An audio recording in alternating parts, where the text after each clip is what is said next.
cordial saludo a quienes nos ven. Somos estudiantes de Medicina de la Universidad Central del Ecuador y el día de hoy vamos a explicar una guía práctica para la toma correcta de la presión y pulso arterial. En ella vamos a definir algunos conceptos clave. Vamos a hablar sobre los valores normales y sus alteraciones, así como también la práctica de la toma de presión y pulso. Esperamos que sea de su agrado. Antes de hablar de la parte práctica, es necesario conocer algunos conceptos, porque si bien podemos tener una buena técnica, debemos entender qué es lo que estamos haciendo y sobre todo, por qué lo estamos haciendo. Una vez dicho esto, hablemos de la presión arterial y la tensión arterial. En un primer instante, estos conceptos parecieran significar lo mismo, y es muy cierto que en medicina se los suele utilizar arbitrariamente, pero no significa que sea así. Por lo tanto, hablemos de presión. Cuando nosotros hablamos de presión, hablamos de una fuerza que se ejerce sobre un área. Entonces, la presión arterial será esto, la fuerza que ejerce la sangre sobre un área que en este caso es mis paredes arteriales. Por otra parte, mi tensión arterial será una fuerza similar a mi presión arterial, es decir, de igual magnitud, pero opuesta. ¿Y para qué necesito esta fuerza opuesta? Para evitar una sobredistensión de mis paredes arteriales. Entonces, ¿para qué me sirve diferenciarlas o para qué me sirve calcularlas? Porque si obtengo una, voy a tener inmediatamente el valor de la otra, debido a que son de igual magnitud. Ahora que comprendo la diferencia, entiendo que para calcular el uno y el otro voy a utilizar diferentes métodos. Por una parte, cuando yo quiero obtener mi presión arterial, voy a utilizar métodos cruentos, es decir, métodos invasivos. Voy a utilizar una aguja o un catéter que voy a introducir en mi arteria periférica y va a estar conectado a un transductor de presiones que a su vez va a enviar la señal a través de un monitor. Y si bien con este método voy a obtener valores más reales, no es práctico ni de uso clínico diario, pero sí está utilizado más que nada en procesos quirúrgicos extensos o en terapia intensiva. Ahora bien, para yo calcular mi tensión arterial voy a utilizar métodos incruentos, es decir, métodos no invasivos, y aquí es cuando usamos el tan conocido tensiómetro o esfingomanómetro. Y hagamos un poco de énfasis en él, ya que más adelante vamos a hablar de cómo utilizarlo. Entonces mencionemos algunas de sus partes. En la imagen que tenemos a continuación podemos ver un tensiómetro de tipo manual. ¿Qué partes podemos encontrar? Tenemos un brazalete, unos tubos de conexión, un nanómetro, una pera o perilla de goma y unas válvulas de presión. Continuando con nuestro estudio, la tensión arterial está compuesta por dos valores, mi tensión arterial sistólica y mi tensión arterial diastólica. Entonces, hablemos de cada uno. Por su parte, mi tensión arterial sistólica va a ser la máxima presión que se ejerza durante mi ciclo cardíaco, es decir, durante mi sístole. ¿Y qué está ocurriendo durante mi sístole? Se está eyectando mi sangre y el choque de esta sangre hacia mis ventrículos y hacia mis arterias, aorta y pulmonar me va a ejercer esta fuerza y esta presión. ¿Y de qué depende principalmente mi presión sistólica? De mi gasto cardíaco, de mi velocidad de eyección y también de la distensibilidad de mis paredes arteriales. Por su parte, mi tensión arterial diastólica va a ser la mínima presión que se ejerza durante mi ciclo cardíaco. ¿Y cuándo va a suceder esto? Pues durante mi diástole. ¿Y qué está ocurriendo durante mi diástole y quién me ejerce esta presión? Va a ser la sangre que se queda a nivel de mi corazón, de mis ventrículos y de mis arterias.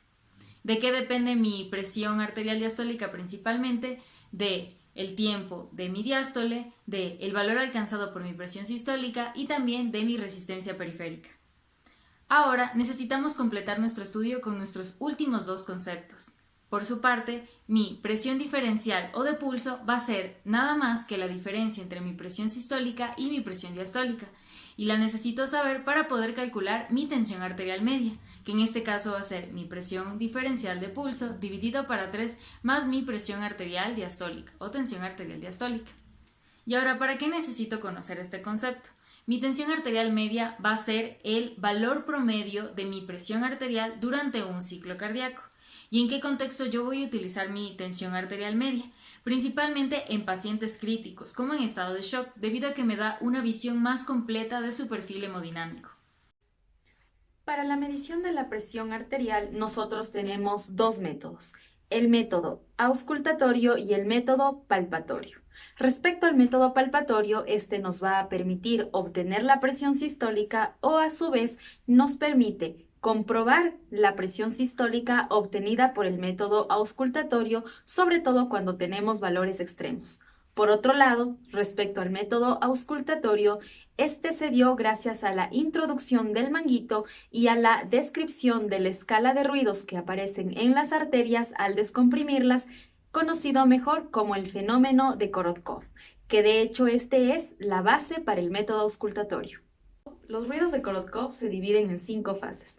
La primera perteneciente a los ruidos sordos, esto debido a que se escucha ruidos de muy baja intensidad y esta pertenece a la sístole. Seguido a esto vamos a tener ruidos con características soplantes, esto debido a que son ruidos que tienden a desaparecer e incluso al final de esta segunda fase se convierte en lo que se denomina el agujero o pozo auscultatorio, en donde los ruidos desaparecen para nuevamente reaparecer en la tercera fase, que es la fase de los ruidos retumbantes. Aquí tenemos ruidos de muy alta intensidad y seguido a esto tenemos la cuarta fase, que son los ruidos algodonosos. Esto debido a que van disminuyendo progresivamente su intensidad hasta llegar a la quinta fase, que es el último ruido auscultable. A continuación vamos a ver y escuchar un pequeño video donde se manifiestan los ruidos de Korotkov antes mencionados. Una vez que hemos aprendido sobre la teoría de los ruidos de Korotkov, a continuación vamos a indicar la técnica correcta para evitar posibles errores y que los valores de la tensión arterial salgan alterados. Previo a la toma de presión, debemos asegurarnos que el paciente no haya fumado, consumido cafeína o alguna sustancia que pueda interferir en la toma de presión. De igual manera, asegurarnos que no haya realizado actividad física y, de ser así, se recomienda un descanso de al menos 5 minutos. A su vez, a las personas que están ansiosas es recomendable primero tranquilizarlas antes de tomar la presión. El paciente debe ubicarse en sedestación con la espalda apoyada al respaldo, así como los pies a una superficie lisa. El brazo del paciente debe estar descubierto hasta el hombro y debe colocarse el antebrazo a nivel del corazón. Respecto al equipamiento, debemos asegurar que las olivas del estetoscopio estén limpias, anguladas hacia adelante y que el tamaño de la oliva a la campana sea entre 30 y 38 centímetros. En cuanto al manómetro, debemos asegurarnos que este esté calibrado. Asimismo, el manguito debe ser de la medida adecuada. Se recomienda el 80% de la circunferencia del brazo. Esto debe adaptarse al grosor del brazo de la persona y a su musculatura.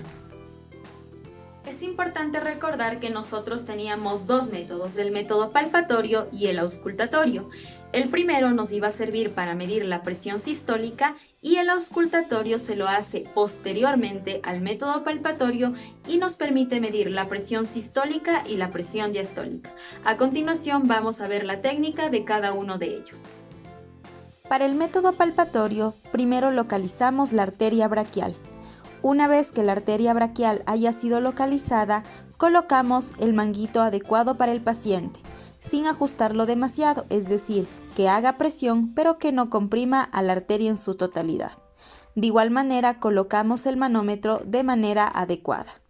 Procedemos a insuflar a una velocidad correcta hasta que el pulso radial haya desaparecido.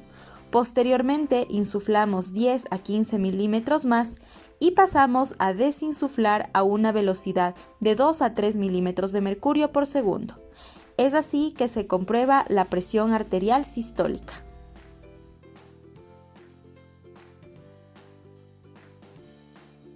Para el método auscultatorio, una vez que haya sido colocado el manguito de manera adecuada, colocamos el estetoscopio. En la campana del estetoscopio debe estar a nivel del pliegue del codo en el recorrido de la arteria braquial, mas no por debajo del brazalete. A continuación vamos a insuflar y esta insuflación debe ser 30 milímetros de mercurio por encima del nivel palpatorio. Posteriormente vamos a desinsuflar a una velocidad de 2 a 3 milímetros de mercurio por segundo y escuchamos los ruidos de Korotkov, como se mencionó anteriormente, siendo el primero la presión sistólica y el último la presión diastólica.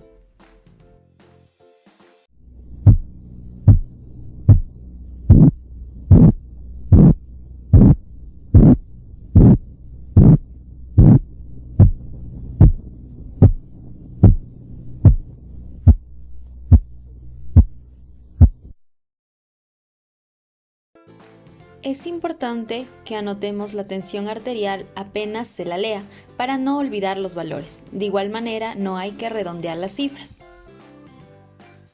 Finalmente, una vez que se haya desinsuflado hasta llegar a 0, se retira el equipamiento del paciente.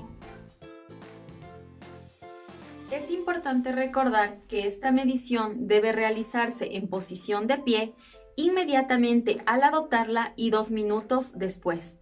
Esto en situaciones como una insuficiencia autonómica idiopática o secundaria, por ejemplo, una diabetes. En el caso de pacientes con hipotensión arterial e hipotensión ortostática, en los adultos mayores, pacientes que estén en tratamiento con beta bloqueantes y también en síndromes como de mareo y vértigo. Para la medida de la presión arterial introduciremos dos términos que suenan bastante similares entre sí, los cuales son el MAPA y el AMPA. Iniciaremos hablando sobre el MAPA. Este corresponde a las siglas de lo que es la medición ambulatoria de la presión arterial. Este va a ser un procedimiento realizado fuera de consultorio y por medio de un dispositivo automatizado que realizará lecturas de la presión arterial durante un periodo de 24 horas aproximadamente. Este dispositivo puede ser programado para obtener lecturas en intervalos de 15 a 30 minutos y también ha servido para sacar una media de la presión arterial durante las 24 horas de su uso y también sacar una media de las tensiones diurnas y de las tensiones nocturnas. Es así que obtenemos distintos valores, que pueden diferir un poco con lo que nosotros ya tenemos normalizado como una hipertensión arterial en consultorio, ya que las medidas tomadas de forma ambulatoria tienden a ser menores.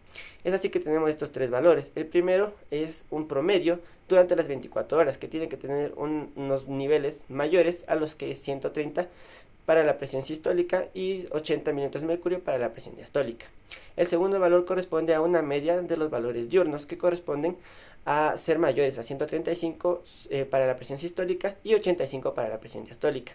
Y el último valor es lo que corresponde a las medidas de la tensión nocturna, que tienen que ser mayores a los 120 milímetros de mercurio para la presión sistólica y 70 para la presión diastólica. Esto, si lo tomamos en la parte de consultorio, obtendremos que es un valor bastante normal. Sin embargo, durante la noche, la tensión arterial tiende a bajar. Es por eso que este valor está ajustado específicamente para determinarlo como una hipertensión arterial, cuando ésta sea más evidente durante la noche. Es así que estos valores tienen una mayor predicción para trastornos que pueden ser cardiovasculares, como un accidente cerebrovascular. Y también nos pone en evidencia que la presión arterial nocturna tiene una mayor relación con complicaciones que posiblemente la toma de la presión diurna. Luego tenemos las indicaciones, que para el MAPA estas son bastante amplias, pero vamos a restringirlas a 6 puntos importantes. El primero es confirmar que el diagnóstico de hipertensión arterial en los casos limítrofes y transitorios. También vamos a calificar la magnitud de una tensión arterial que ya haya sido reconocida como tal. Establecer su relación con determinados eventos diurnos, porque la tensión arterial puede variar bastante de acuerdo a las actividades que realiza el paciente. Y es así que debemos identificarlas para tener un mayor manejo de esta. También podemos observar los cambios provocados durante el sueño, ya que como vemos pueden cambiar los patrones de presión arterial durante la noche. Y asimismo evaluar la eficacia y la duración de los efectos de los distintos agentes empleados del tratamiento. Es así que nosotros necesitamos entender que también está funcionando al menos el tratamiento farmacológico que estamos aplicando y también el tratamiento no farmacológico, como puede ser los cambios de los hábitos del paciente. El siguiente término que veremos es el AMPA, que corresponde a las siglas de la automedición de la presión arterial, y como su nombre lo indica, es un procedimiento que se realizará por parte del propio paciente por medio de un dispositivo electrónico que debe estar bien estandarizado para evitar falsos valores. Este es un procedimiento bastante útil y debe tomarse la presión arterial por al menos unos 3 días. Lo que es preferente es que sea de unos 6 a 7 días consecutivos justo antes de la consulta. Este procedimiento es mucho más confiable que la toma de la presión de forma de consultorio, pero es menor que a la que ya vimos anteriormente, el cual es el MAPA. Nos brinda una información bastante útil sobre el ritmo circadiano de la presión arterial. Igualmente obtendremos unos valores que discrepan un poco de lo que tenemos a los valores en consultorio. Este es de 135 milímetros de mercurio para la presión sistólica y 85 para la presión diastólica. Si los valores obtenidos superan a esto, pues se puede diagnosticar una hipertensión arterial cuando este dure más de 3 a 6 días. El procedimiento es que se va a realizar 2 sesiones en un día, uno en la mañana y otro en la noche. Se realizará en un cuarto que esté bastante tranquilo y después de que el paciente haya guardado reposo al menos unos 5 minutos. Este debe estar sentado apoyando su espalda y también levantar su brazo al nivel del corazón. Por cada sesión realizaremos al menos 2 mediciones que tengan un tiempo diferido entre los dos de 1 a 2 minutos. De los valores normales veremos que hay una cierta discrepancia para establecer su definición, así también como el agrupamiento de personas que sean hipertensas y aquellas que pueden llegar a ser hipertensas.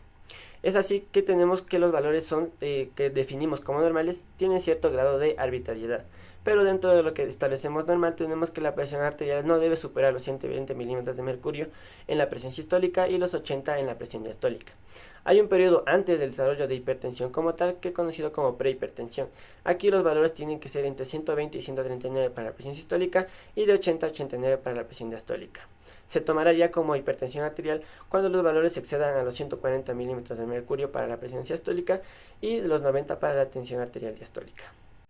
Con respecto a la elevación de la presión arterial, veremos que esto es lo que conocemos como hipertensión y de acuerdo a los factores que lo desencadenan, tenemos dos tipos. El primero es la hipertensión arterial primaria y tenemos la hipertensión arterial secundaria. En lo que respecta a la hipertensión arterial primaria, veremos que esta es la más frecuente porque se presenta al menos en el 90% de los pacientes con hipertensión.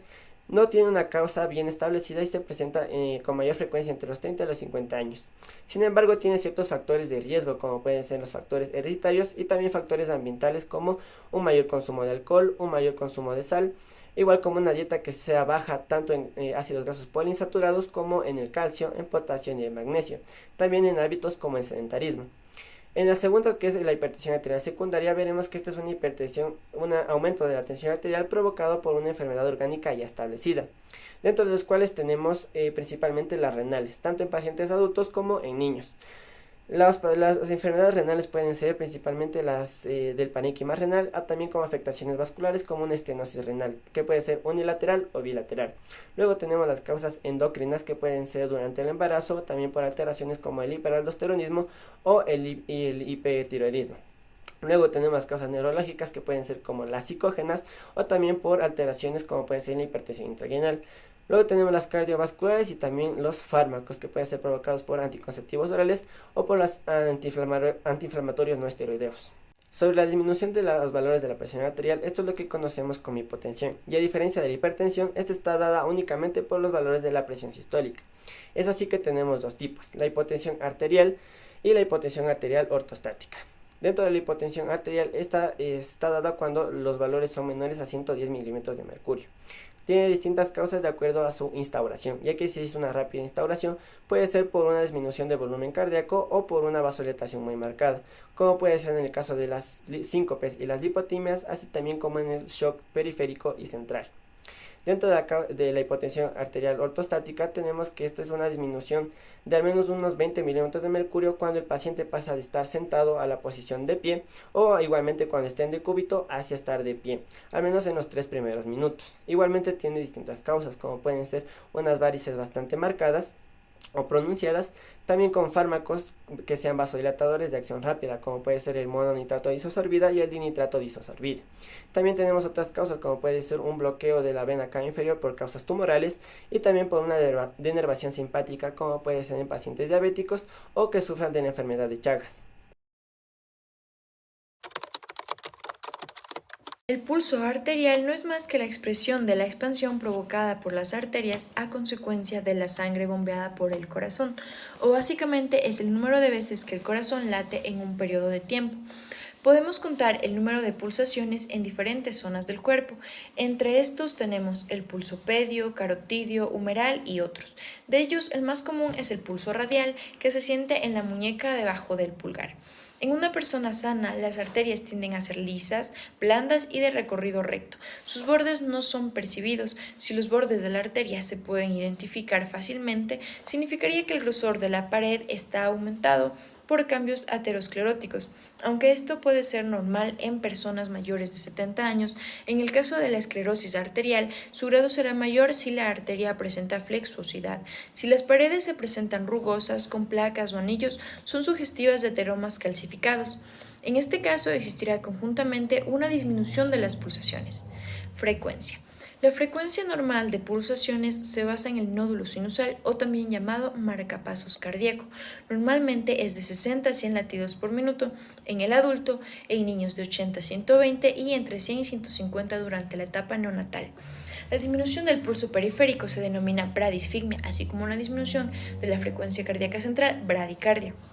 De igual manera, la taquisfigmia es el aumento del pulso periférico y la taquicardia el aumento de la frecuencia cardíaca central. Existen diversas causas que producen estas alteraciones. Por ejemplo, la taquisfigmia podría estar causada por infusiones como el mate, café o té, cigarro o fármacos, incluso por la fiebre, ya que se estima que se aumentan 10 latidos por cada grado de temperatura. En el caso de la bradisfigmia suele tener un origen sinusal, es decir, cardíaco. Además de este suele aparecer en el hipotiroidismo e ictericias obstructivas. Regularidad. Decimos que el pulso es regular cuando todas las pausas diastólicas son iguales entre ellas. Es así como decimos que el pulso es irregular cuando este intervalo es variable. Este pulso irregular lo observaremos en arritmias respiratorias. Es importante saber que encontraremos un pulso mucho más irregular en la fibrilación auricular y en la poliextrasistolia. Entre sus causas más frecuentes encontramos la hipertensión arterial, estenosis e insuficiencia mitral y el infarto agudo de miocardio. Como cuarto punto tenemos la amplitud. La amplitud o altura de las pulsaciones va a depender de una presión diferencial o una presión de pulso, como podemos visualizar en la primera figura. También tenemos causas de un aumento de amplitud, a lo que vamos a denominar Magnus, y podemos visualizar en la segunda figura. Como un ejemplo notorio podemos tener a la insuficiencia valvular aórtica, que tiene un gasto sistólico aumentado, una aorta parcialmente vaciada, que por el reflujo vamos a tener ondas de ascenso y descenso muy rápidas, a lo que denominamos Zeller. La combinación de estas dos características es Magnus y Zeller. También se le puede llamar como pulso colapsante de Corrigan, y podemos visualizarla entre la tercera figura. Y como ejemplo tenemos la insuficiencia valvular aórtica grave. También la podemos notar en la extensión de nuestras cuatro extremidades, con solo colocar nuestra mano o nuestros dedos sobre ellas. Como conclusión tenemos que el aumento de la amplitud va a depender de una presión diferencial aumentada. Tenemos causas de una amplitud disminuida, como es en el caso de pequeñas pulsaciones, a la que denominamos parvus. Esta va a estar dependiente de una presión diferencial disminuida o reducida, en la que podemos visualizar en la cuarta figura. A esta entidad va a estar acompañada dos variedades. En la primera va a estar un pulso pequeño parvus acompañado de una lentitud en alcanzar el punto máximo de la onda, a lo que denominamos tardus. La combinación de estas dos características es parvus y tardus, y podemos visualizarlo en la quinta figura. Y como ejemplo tenemos una estenosis valvular aórtica. También como segunda variedad tenemos este pequeño pulso parvus acompañado de ondas de ascenso y descenso muy rápidas, a lo que denominamos Zeller. La combinación de estas dos características es parvus-Zeller, y lo podemos como ejemplo a una insuficiencia mitral. Como quinto punto tenemos la tensión, que es la resistencia que nos va a ofrecer la arteria al ser comprimida por el dedo proximal para anular o atenuar la onda de presión o pulsátil, de esta manera que deje de ser percibida por él o los dedos distales.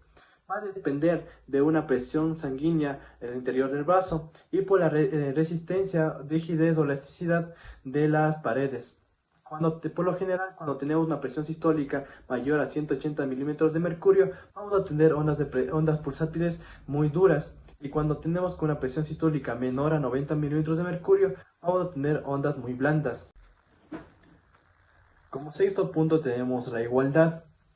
Se dice que un pulso es igual cuando también tiene igualdad en su amplitud. Si tiene variación en esta, es un pulso desigual. Como ya lo mencionamos anteriormente, un pulso desigual está relacionado con irregularidades. Debido a la variabilidad entre intervalos de los latidos, vamos a tener un llenado diastólico diferente y por ende una descarga sistólica distinta, por lo que vamos a tener pulsos desiguales. Y tenemos como el primero el pulso paradójico, que en realidad no es paradójico, sino que es una exageración de un fenómeno fisiológico. En personas sanas tenemos que al momento de la inspiración vamos a disminuir la amplitud de los pulsos, y como mnemotecnia tenemos la palabra idea. De inspiración disminuye y de expiración aumenta. Y como podemos ver en el gráfico, en la primera figura es del evento fisiológico normal en personas sanas, que tiene una reducción de menos 10 milímetros de mercurio. Eso va a ser en personas sanas y no se va a percibir en la palpación. En el segundo gráfico tenemos que es el fenómeno exagerado, con un aumento que debe ser mayor a 10 milímetros de mercurio, y eso se puede percibir en la palpación. En el pulso paradójico, Wenckebach lo dividió en tres variedades. Y como primero tenemos el mecánico, que está asociado a una turgencia inspiratoria de las venas yugulares, en el 100% de los casos, signo de Kussmaul, y característico un taponamiento cardíaco. Como segundo punto tenemos el dinámico, que es idéntico al anterior, pero aún con un colapso inspiratorio de las venas cervicales. Y se la puede visualizar en pacientes con disnea grave de fuente respiratoria. También refiere en pacientes con grandes cardiomegalias, tumores intratorácicos extensos, pero sin invasión mediastínica. Tenemos como tercero el costoclavicular, que es causado por la compresión de las arterias subclavias en cada inspiración en las variedades del síndrome de Ainsworth. Como segunda forma de un pulso regular y desigual tenemos el pulso alternante, en la que una onda de amplitud normal o ligeramente aumentada le sigue una onda con amplitud disminuida. Esto es un signo clave para el diagnóstico de insuficiencia ventricular izquierda, pero debe estar acompañado con una frecuencia cardíaca de 120 latidos por minuto. La diferencia entre estas dos ondas oscila entre 10 a 40 milímetros de mercurio.